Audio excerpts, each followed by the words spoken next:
नमस्कार, मैं हूं आपके साथ मयंक। आज 29 तारीख है और एक बेहद अहम खबर ईरान से जो आ रही है उसकी तरफ मैं आपका ध्यान ले जाना चाहता हूं। क्या ईरान में एटम बम को लेकर, न्यूक्लियर बम को लेकर कोई बड़ा फैसला कर लिया गया है? क्या ईरान ने अपनी एटमी पॉलिसी को चेंज करने का मन बना लिया है? और क्या ईरान कोई परमाणु परीक्षण करने जा रहा है आने वाले कुछ दिनों में? देखिए, ये सवाल अचानक से पूरे इंटरनेशनल मीडिया में ईरान को लेकर चर्चा का मुद्दा बन गए हैं और इसकी सबसे अहम वजह है ईरान की फार्स न्यूज़ एजेंसी में छपा एक एडिटोरियल। देखिए, फार्स न्यूज़ एजेंसी में आईआरजीसी यानी ईरान की जो सेना है, आईआरजीसी है खास तौर पर, उससे जुड़े विचार रखे जाते हैं। अब फास्ट न्यूज़ एजेंसी में एक एडिटोरियल छपा है जिसमें इस बात का जिक्र किया गया है, ये 28 जून का एडिटोरियल है, जिसमें इस बात का जिक्र किया गया है कि अगर अमेरिका और इजराइल के हमलों से रक्षा करनी है तो उसका एकमात्र रास्ता है एटम बम बनाइए, न्यूक्लियर बम बनाइए। इस एडिटोरियल में यह बात कही गई है कि अगर ईरान को कोई डिटरेंस डेवलप करना है, यानी अमेरिका के ये जो बार बार हमले होते हैं, कभी समझौते की बात होने लगती है, कभी अपनी सुविधा के मुताबिक अमेरिका हमले करने लगता है, कभी इजराइल हमले करने लगता है। इन हमलों का अगर कोई पुख्ता इंतजाम करना है तो वो सिर्फ एटम बम के जरिए हो सकता है, परमाणु बम के जरिए हो सकता है। ये राय इस फार्स न्यूज़ एजेंसी के एडिटोरियल में छपी है, जिसके बाद जितने दुनिया भर के एटमी मामलों से जुड़े एक्सपर्ट हैं उन सब के कान खड़े हो गए। देखिए, कई खबरें ऐसी होती हैं जो आपको न्यूज़ चैनल्स में एकदम से देखने को मिल जाएंगी। कुछ खबरें ऐसी होती हैं जो बिहाइंड द सीन चल रही होती हैं, जिनको बाहर आने में थोड़ा वक्त लगता है और शायद वो चर्चा का मुद्दा धीरे से बनती हैं। लेकिन जो न्यूक्लियर टॉक से जुड़े एक्सपर्ट्स हैं, खासकर अमेरिका, इजराइल और यूरोप के, इन सब के कान इस आर्टिकल में छपी बात के बाद खड़े हो चुके हैं और ये कयास लगाए जा रहे हैं कि क्या ईरान की नेशनल सुप्रीम सिक्योरिटी काउंसिल जो है, क्या इसमें एटम बम को लेकर किसी तरह की कोई पॉलिसी चेंज को लेकर चर्चा की गई है? देखिए, मैं आपको 4-5 बयान बताता हूं जो इस पिछले 1 महीने के अंदर आप कह लीजिए जो सामने आए। हर बयान इस ओर इशारा कर रहा है कि ईरान ने अपनी न्यूक्लियर पॉलिसी को लेकर बड़ा बदलाव करने का मन बना लिया है। देखिए, 19 जून को अली बाघेरी कानी, ये मुख्य परमाणु वार्ताकार हैं, जो कि टॉक्स होती है अमेरिका के साथ, न्यूक्लियर टॉक्स, इसमें ईरान की तरफ से जो वार्ताकार हैं, जो बातचीत करते हैं, वो हैं। इन्होंने कहा कि हम न्यूक्लियर मुद्दे पर जो भी बात करेंगे अमेरिका से, वो बराबरी के स्तर की बात होगी। यानी उसमें ईरान के ऊपर यूरेनियम रोकने संबंधित कोई भी जो है दबाव, वो स्वीकार नहीं किया जाएगा। न्यूक्लियर प्रोग्राम को लेकर कोई ऐसी शर्त नहीं मानी जाएगी जिसमें जो है अमेरिका न्यूक्लियर प्रोग्राम को रोकने की बात करे या यूरेनियम संवर्धन, एनरिचमेंट को रोकने की बात करे। उन्होंने साफ मना कर दिया, हम ऐसी किसी बात को स्वीकार नहीं करेंगे। अब ईरान के अगर मुख्य परमाणु वार्ताकार जो हैं वो इस तरह का बयान दे रहे हैं तो बड़ी स्वाभाविक सी बात है कि वो ईरान के सुप्रीम लीडर के फैसले के बाद ये बयान दे रहे हैं। यानी ये बात तय है कि ईरान ना तो न्यूक्लियर प्रोग्राम छोड़ेगा और ना ही यूरेनियम एनरिचमेंट का अपना अधिकार है वो छोड़ेगा। ये बात हुई अली बाघेरी कानी साहब की, जो कि मुख्य वार्ताकार हैं अमेरिका के। अब एटमी एनर्जी चीफ है मोहम्मद इस्लामी, इनका बयान देखिए। इनका बयान आया था कि जो अमेरिका कह रहा था कि 20 साल के लिए यूरेनियम एनरिचमेंट रोक देगा ईरान, ये समझौते का हिस्सा हो जाएगा, इसको लेकर ईरान से जो है बातचीत चल रही है। उनकी तरफ से साफ कह दिया कि ये 20 साल वाली शर्त ईरान को कतई मंजूर नहीं है। यानी इस मोहम्मद इस्लामी ने भी इस ओर इशारा किया कि ईरान अपना न्यूक्लियर प्रोग्राम नहीं रोकने जा रहा। अब आप देखिए, ब्रिगेडियर जनरल अली फदावी, ये आईआरजीसी के डिप्टी कमांडर हैं, बड़े ओहदे पर हैं। इनकी तरफ से तो और साफ बयान आया है। इन्होंने कहा है कि न्यूक्लियर बम बनाना, एटम बम बनाना हमारा अधिकार है। ये तो बड़ा ही साफ बयान था। ब्रिगेडियर जनरल है अली फदावी, ये वो लोग हैं जो आईआरजीसी चीफ अहमद वाहिदी साहब के बेहद करीबी हैं। ईरान में आईआरजीसी जो फैसले लेता है उसमें इन सब की भूमिका बेहद अहम है। इनसे तमाम कंसल्टेशन के बाद ही फैसले पर पहुंचा जाता है। अगर आप पॉलिटिकल लीडरशिप की बात करें, अब्बास अरागची साहब का बयान ये आना कि ईरान का यूरेनियम किसी कीमत पर ईरान के बाहर नहीं जाएगा। जो बातें थी कि अमेरिका ये कह रहा था कि हम जाके यूरेनियम ले लेंगे और बाहर आ जाएंगे, इस तरह की देश के बाहर जाएगा, इसको अब्बास अरागची ने फुल स्टॉप लगा दिया, पूर्ण विराम लगा दिया कि ऐसा कुछ नहीं होने जा रहा। अब आप देखिए ईरान के जो राष्ट्रपति हैं पेजिशकियान, इनकी तरफ से बयान आया कि यूरेनियम संवर्धन ईरान का अधिकार है और किसी भी कीमत पर ईरान यूरेनियम एनरिचमेंट का अधिकार नहीं छोड़ेगा। अब आप देखिए ये जो 5-6 बयान हैं ये पिछले 30 दिनों के अंदर आए, यानी कि जब से ये बातचीत MOU और ये शर्तों की बातचीत थी, इस बीच में ये बयान आए। ये बयान पे जो है वो हमारी टीम नज़र बनाए हुए थी शुरू से कि देखिए अगर न्यूक्लियर जब भी डील की बात होती है या किसी देश में, दो देशों में न्यूक्लियर हथियारों को लेकर या प्रोग्राम को लेकर चर्चा होती है, तो ऐसे में सिर्फ पॉलिटिकल लीडरशिप के बयान मायने नहीं रखते। जो वार्ताकार हैं या जो एटॉमिक एनर्जी कमीशन के चीफ हैं या जो परमाणु मामलों के टेक्निकल मामलों के जानकार हैं, इनके क्या बयान आ रहे हैं। देखिए इनके बयान सार्वजनिक रूप से अखबारों में ज़्यादा नहीं छपते, न्यूज़ चैनल्स में सामने दिखाई नहीं देते, लेकिन अगर आप सर्च करें, इनके बयानों पर नजर रखें तो ये बयान मिल जाते हैं आपको। तो जो टेक्निकल टीम होती है, इनके बयान ये बताते हैं कि उस देश का फ्रेम ऑफ माइंड क्या है, वो देश क्या सोचता है अपने परमाणु हथियारों को लेकर या एटमी पॉलिसी को लेकर।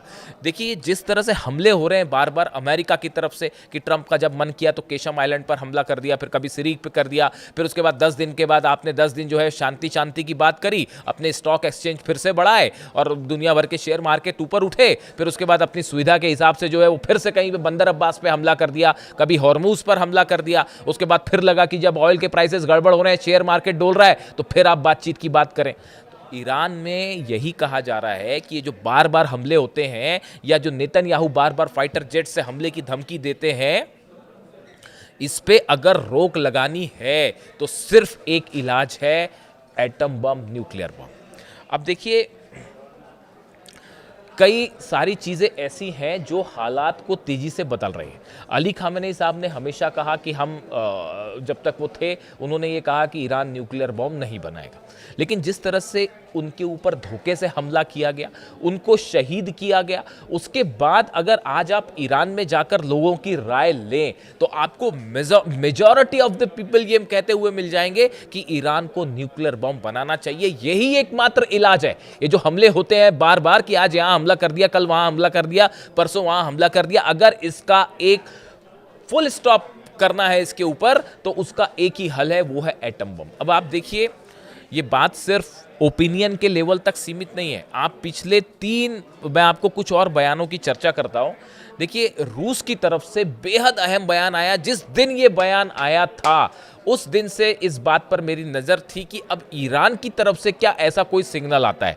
देखिए क्रेमलिन मतलब रूस के प्रवक्ता हैं दिमित्री पेस्कोव, इन्होंने 24 जून को, जो हाल ही में गई तारीख 24 जून को कहा कि इस समय परमाणु हथियार ही एकमात्र ऐसा जरिया है जो दुनिया को तीसरे विश्व युद्ध जैसे बड़े खतरे से बचा सकते हैं।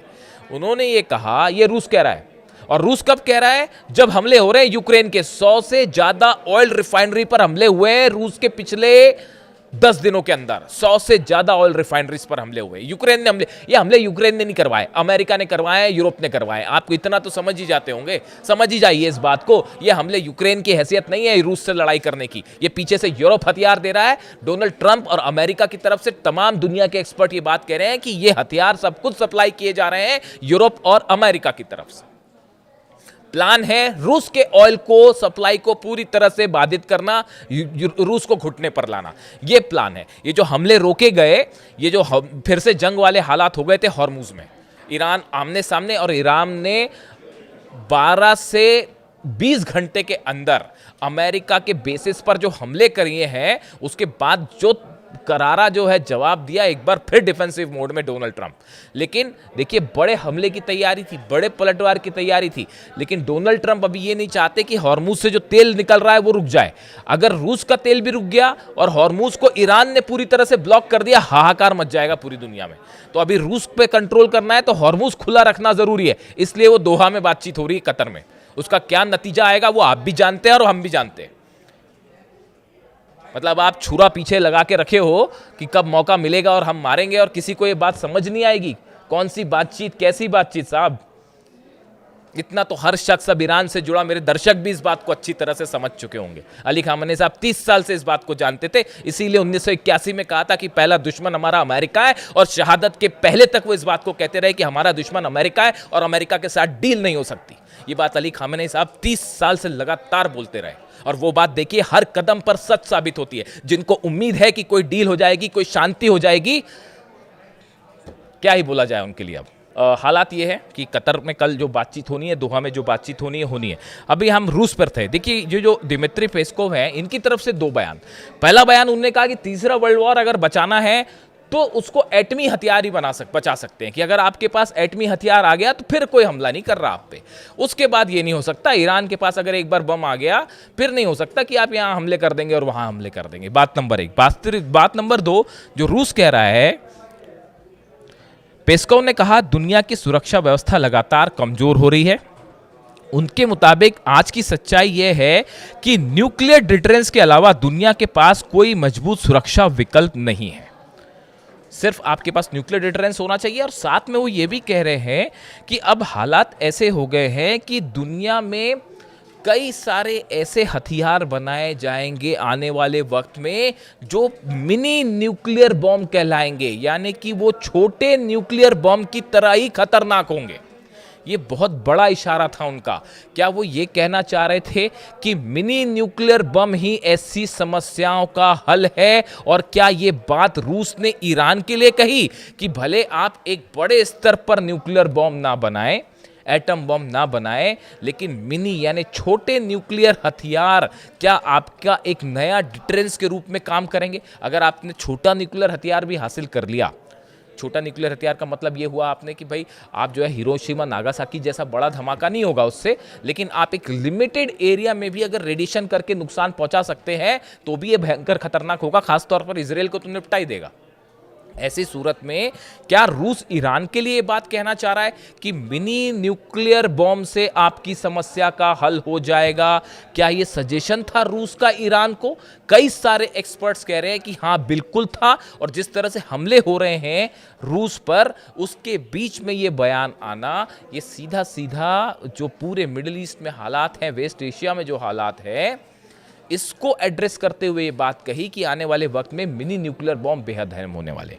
ये स्टैंड था रूस का। अब देखिए एक और बयान, खुद Kim Jong Un, north Korea के, इसके ऊपर मैंने वीडियो भी किया था, नॉर्थ कोरिया के लीडर किम जोंग उन ने कहा जिस तरह से ईरान पर हमले हो रहे हैं उससे ये बात साबित होती है कि हमारा न्यूक्लियर प्रोग्राम, जो हमने एटमी धमाके किए वो बिल्कुल सही फैसला था, जो हमने लॉन्ग रेंज मिसाइल्स बनाई वो बिल्कुल सही फैसला था, और हम इसे अब और तेजी से आगे बढ़ाएंगे। हम अपने न्यूक्लियर हथियारों की संख्या और बढ़ाएंगे, हम अपने मिसाइल रेंज को और आगे बढ़ाएंगे ताकि अमेरिका या कोई दूसरा देश हमला करने की हिम्मत ना कर सके। दूसरे शब्दों में एक्सपर्ट्स तमाम ये मानते हैं कि किम जोंग उन ने मुस्तबा खामनेई को ये समझाया, ये बात जो है उनसे कही है, उनको संदेश दिया है कि इजराइल का सिर्फ एक इलाज है, आपको न्यूक्लियर बॉम्ब बनाना पड़ेगा, उसके बाद ये हमले आप पर रुक जाएंगे। ये सबसे बड़ा डिटरेंस होगा। ये दो सबसे बड़े समर्थक रूस और नॉर्थ कोरिया, जिनकी तरफ से ये बयान से ये सब कुछ हो रहा है पिछले 10 दिन के अंदर, ये पिछले 15-20 दिनों के अंदर मैंने आपको जो 5-6 बयान बताए, वो नॉर्थ कोरिया का कहना, रूस का कहना, और अब ईरान की फार्स न्यूज़ एजेंसी में ये संपादकीय लिखना, एडिटोरियल छपना कि भैया न्यूक्लियर बॉम्ब ही बचा सकता है। इसमें यह भी कहा गया कि चीन ने जब अपना खुद का न्यूक्लियर प्रोग्राम डेवलप कर लिया, न्यूक्लियर धमाका किया, उसके बाद ही अमेरिका ने चीन को मान्यता देके एज ए कंट्री उसके साथ बातचीत आगे शुरू की, और जंग नहीं हुई अमेरिका और चीन की।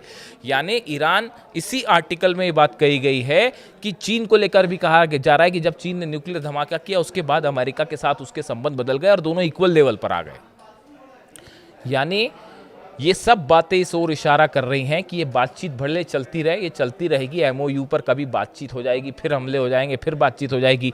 अरब देशों के साथ तमाम पर्दे के पीछे डील्स चल रही हैं। कल सुबह मैं आपको बड़ा खुलासा करूंगा एक वीडियो में कि ये दोहा बातचीत के पीछे असली खेल क्या चल रहा है। कतर में जो ये बातचीत हो रही है, इस बातचीत के पीछे असली मामला क्या है और क्यों बातचीत तो स्विट्जरलैंड में होनी थी, वो क्यों इधर शिफ्ट हो गई अचानक, वो दोहा में क्यों हो रही है, इसको लेकर भी कई खुलासे कल सुबह की वीडियो में।